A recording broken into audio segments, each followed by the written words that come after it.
അല്ല, ഇപ്പോൾ ഉണ്ടായിട്ടുള്ളത് പ്രാഥമിക വിവരങ്ങൾ മാത്രമാണ് ഞങ്ങൾക്ക് ലഭിച്ചിട്ടുള്ളത്.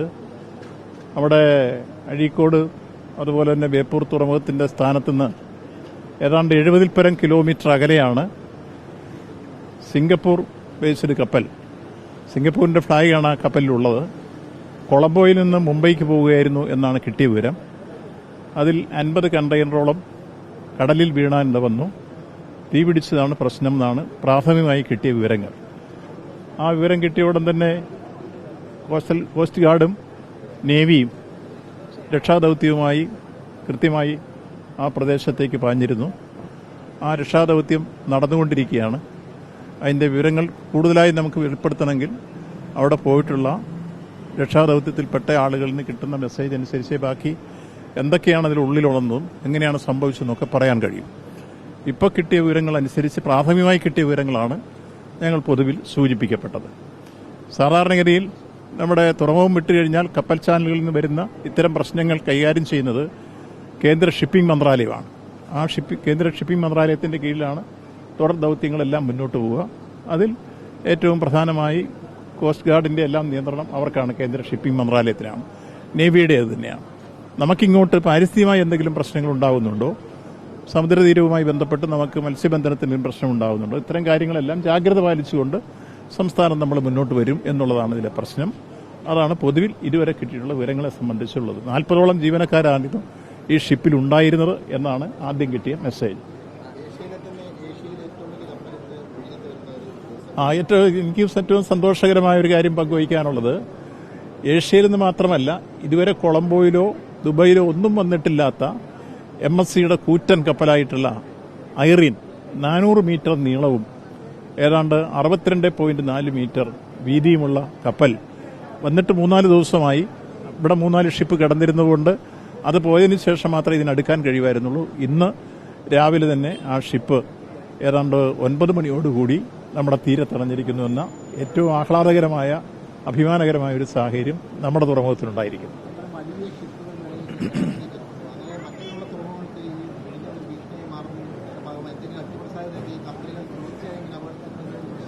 ഇല്ല, അങ്ങനെ ഒരു കാര്യത്തെ സംബന്ധിച്ച് നമുക്ക് ഇതുവരെ ഒരു കാര്യം കാര്യകാരണ സഹിതം മനസ്സിലാക്കാതെ അത്ര ആക്ഷേപം പറയാൻ കഴിയില്ല. ഇപ്പോൾ ഈ സംഭവിച്ചിട്ടുള്ള കാര്യങ്ങളെ സംബന്ധിച്ചുള്ള ആദ്യത്തെ ഉണ്ടായ സംഭവം എല്ലാവർക്കും അറിയാം, യന്ത്രത്തകരാറാണെന്ന് അവർ വിശദീകരിച്ചു കഴിഞ്ഞു. അതിൽ വന്ന കാര്യങ്ങളൊക്കെ പരിഹരിക്കാൻ വേണ്ടി ജാഗ്രതാപൂർണമായ സമീപനങ്ങൾ നടന്നുകൊണ്ടിരിക്കുന്നു. അത്തരം കാര്യങ്ങൾ പരിഹരിച്ചുകൊണ്ട് തന്നെ മുന്നോട്ട് ഇതുവരെ ആശങ്കപ്പെടുത്തുന്ന ഒരവസ്ഥ ആദ്യത്തിൽ നിന്നുണ്ടായിട്ടില്ല. അതേസമയത്ത് ഇപ്പോൾ ഉണ്ടായ പ്രശ്നത്തെ സംബന്ധിച്ച് കൂടുതൽ നമ്മൾ പറയണമെങ്കിൽ എന്തുകൊണ്ടാണ് തീപിടുത്തം ഉണ്ടായത്, അതിലെന്തായിരുന്നു ഉണ്ടായിരുന്ന ചരക്കുകൾ, അതെല്ലാം സംബന്ധിച്ച് കസ്റ്റംസിനാണത് അറിയാൻ കഴിയുക. അവരിൽ നിന്ന് ബാക്കി വിവരങ്ങൾ കിട്ടിയതിന് ശേഷം മാത്രമേ നമുക്കത് പറയാൻ കഴിയൂ.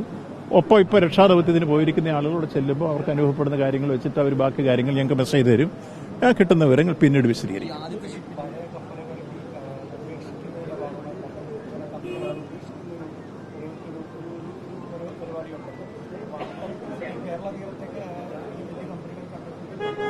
ഇല്ല, അങ്ങനെ ഉപേക്ഷിക്കുന്ന രൂപത്തിലേക്കുള്ള തീരുമാനം MSCയുടെ ഭാഗത്തുനിന്ന് ഉണ്ടായിട്ടില്ല. മാത്രമല്ല അത് കൃത്യമായി ഒരു പരിശോധന നടത്തിക്കൊണ്ട് ഏതാണ്ട് 50 മീറ്ററോളം ആഴത്തിൽ മാത്രമേ ഉള്ളൂ. അതുകൊണ്ട് തിരിച്ചത് പൊക്കിയെടുക്കുന്ന കാര്യമാണ് അവർ. പഴക്കം ചെന്ന കപ്പലുകളെ ഈ നശിപ്പിച്ച് കളയുന്നതിന്റെ ഭാഗമായിട്ട് കേരള തീരത്തിൽ കൊണ്ടുവന്നിട്ട് ഇത്തരത്തിൽ ഉപേക്ഷിക്കുന്നതാണോ, അങ്ങനെ എന്തെങ്കിലും സംശയങ്ങളുണ്ടോ? ഇല്ല, അങ്ങനെ ഒരു സംശയത്തിന്റെ രൂപത്തിലേക്ക് ഇപ്പൊ പറയാൻ കഴിയില്ല. അത് നമുക്ക് പൊതുവിൽ പരിശോധിച്ചിട്ട് മാത്രമേ പറയാൻ കഴിയൂ. മറ്റൊരു കാര്യം എന്ന് പറയുന്നത്, ഇപ്പോൾ ആദ്യത്തെ കപ്പലപകടം ഉണ്ടായി, അത് സംബന്ധിച്ച് കേസ് എടുക്കുന്നതിനെ സംബന്ധിച്ച് സർക്കാർ അങ്ങനെ ഒരു തീരുമാനം എടുക്കാത്ത എന്തുകൊണ്ടാണ്? അത് ഒഴിവാക്കില്ല. നിങ്ങളൊരു കാര്യം കൂടി മനസ്സിലാക്കേണ്ടത്, സംസ്ഥാന ഗവൺമെന്റ് അല്ല ഉൾക്കടലിൽ നടക്കുന്ന ഏത് അപകടങ്ങളെ സംബന്ധിച്ചുള്ള കേസെടുക്കേണ്ടതും അതിന്റെ നിയന്ത്രണവും കേന്ദ്ര ഷിപ്പിംഗ് മന്ത്രാലയത്തിനാണ്. അത്തരം ആഴത്തിൽ അകലങ്ങളിലുണ്ടാകുന്ന കപ്പലപകടങ്ങളും അതുമായി ബന്ധപ്പെട്ട കേസുകളും കൈകാര്യം ചെയ്യുന്നവരാണ്. നമ്മൾ കോസ്റ്റൽ തീരത്തേക്ക് വരുന്ന സംഭവങ്ങൾ അല്ലെങ്കിൽ നമ്മുടെ തീരത്തടിഞ്ഞു വരുന്ന കേസുകളുമായി പാരിസ്ഥിതിക പ്രശ്നങ്ങളും മറ്റു കാര്യങ്ങളൊക്കെ ഉണ്ടാകുന്ന സ്ഥിതി വന്നാൽ അവിടെ ശ്രദ്ധിക്കുകയാണ് സംസ്ഥാന ഗവൺമെന്റിന്റെ ചുമതല. ഈ കാര്യത്തിൽ നിങ്ങൾ മനസ്സിലാക്കേണ്ടത് കേന്ദ്ര ഷിപ്പിംഗ് മന്ത്രാലയമാണ്. ഇപ്പോൾ ആദ്യം ഉണ്ടായ സംഭവം എന്ന് പറയുന്നത് എല്ലാവർക്കും അറിയാവുന്ന പോലെ കൊച്ചിയിൽ നിന്ന് ഏതാണ്ട് 48 നോട്ടിക്കൽ മൈൽ അകലെ 70-ൽ പരം കിലോമീറ്റർ അപ്പുറത്തായിരുന്നു ആ സംഭവം ഉണ്ടായിട്ടുള്ളത്. ആ കേന്ദ്ര ഷിപ്പിംഗ് മന്ത്രാലയത്തിന്റെ കീഴിലാണ് അതിന്റെ എല്ലാ തരത്തിലുള്ള രക്ഷാദൌത്യങ്ങളും മറ്റ് കേസുകളും കാര്യങ്ങളും എല്ലാം പോകേണ്ടത്. കോസ്റ്റ് ഗാർഡ് അവരുടെ കീഴിലാണ്, നേവി അവരുടെ കീഴിലാണ്. നമുക്കിവിടെ പാരിസ്ഥിതിക പ്രശ്നവുമായി ബന്ധപ്പെട്ട് വരുന്നതും മത്സ്യത്തൊഴിലാളികൾക്ക് ഉണ്ടാകുന്ന ബുദ്ധിമുട്ടും അത്തരം കാര്യങ്ങൾ ജാഗ്രത പാലിച്ചു അതിന് പരിഹാരം ഉണ്ടാവുകയും നമുക്ക് ഏതെങ്കിലും നഷ്ടങ്ങളുണ്ടായില്ല അത് ക്ലെയിം ചെയ്ത് വാങ്ങിക്കുകയും ചെയ്യുന്നതാണ് നമ്മുടെ ഭാഗത്തുള്ള അത് കൃത്യമായി ആ കാര്യങ്ങളൊക്കെ നീങ്ങിയിട്ടുണ്ട്.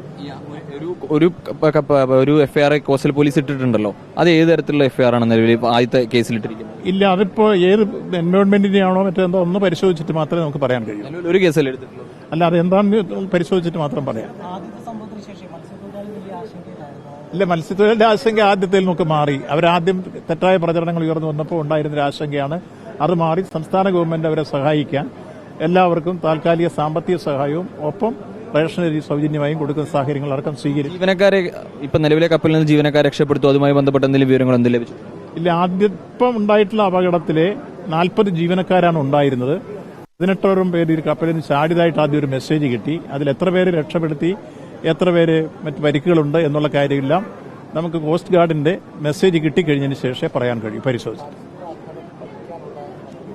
നിശ്ചയമായും പരിസ്ഥിതി ആഘാതം പഠിക്കാനുള്ള സംവിധാനം നമുക്ക് ഇന്നുണ്ട്.